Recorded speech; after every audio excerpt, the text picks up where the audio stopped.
Bismillahirrahmanirrahim. Assalamualaikum warahmatullahi wabarakatuh. Innal hamdalillah nahmaduhu wa nasta'inuhu wa na'udzu billahi min sururi anfusina wa min sayyiati a'malina. Amma ba'du.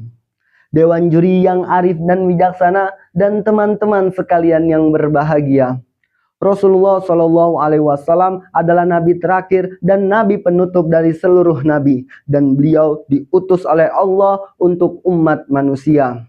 Kepribadian beliau tidak hanya menjadi teladan untuk umat Islam saja, tapi juga bisa menjadi teladan untuk umat manusia sepanjang masa. Rasulullah Shallallahu Alaihi Wasallam bersabda, "Innama bu'istu liutammima makarimal akhlak." Dan sesungguhnya aku diutus untuk menyempurnakan akhlak yang mulia. Hadis ini memberikan pelajaran kepada kita bahwa tugas utama dalam kenabian adalah akhlak. Dan Allah memberikan jaminan kepada kita untuk mengetahui betapa tinggi derajatnya akhlak Rasulullah. Di dalam Quran surat Al-Qalam ayat 4, Allah Subhanahu wa taala berfirman, "A'udzubillahi minasyaitonirrajim. Wa innaka la'ala khuluqin adim," yang artinya dan benar-benar engkau berbudi pekerti yang agung. Kita tidak bisa mengaku mencintai Nabi kalau seandainya jarang adab beliau untuk kita turutin. Para hadirin yang berbahagia, ada 3 pilar yang harus kita tirukan. Dari banyak akhlak beliau, 3 pilar ini yang paling relevan. Yang pertama, pemaaf. Kita hidup di zaman yang serba emosi. Sekali kesenggol di jalan, langsung darah tinggi. Sekali dikritik di media sosial, ingin rasanya membalas dengan rasa kesal. Padahal Rasulullah pernah dihina, diusir, dan dilempari batu dari Thaif, dan beliau tidak pernah membalasnya.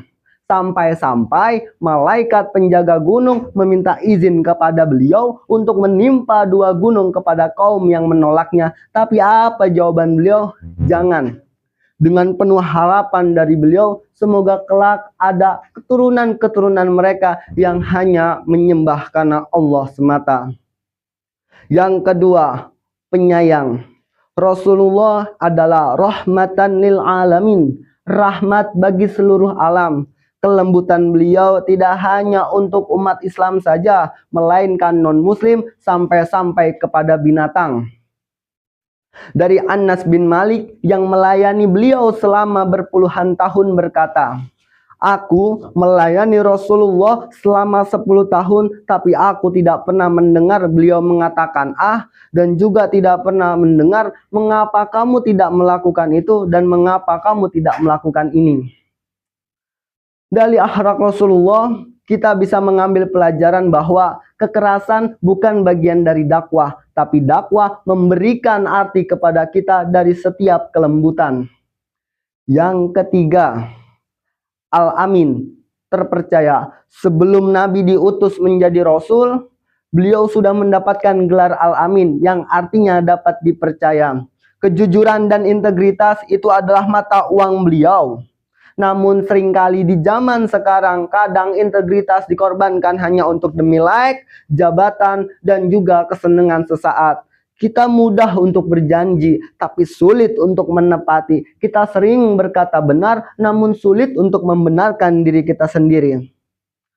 Maka dari itu, ketika kita hari ini ingin berdakwah, maka dakwahilah diri kita dengan akhlak yang mulia. Biarkan akhlak kita menjadi cerminan cahaya untuk orang-orang terdekat.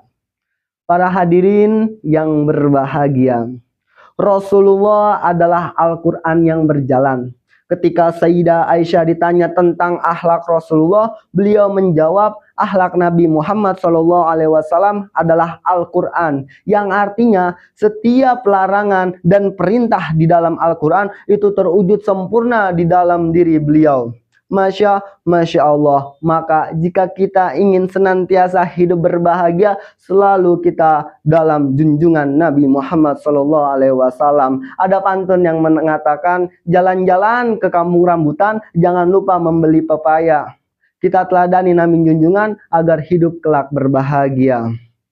Tidak ada kata gagal, adanya kata belajar. Mari menantapkan hati dengan berteriak Pesdanas 2026. Josjis. Akhirul kalam. Wassalamualaikum warahmatullahi wabarakatuh.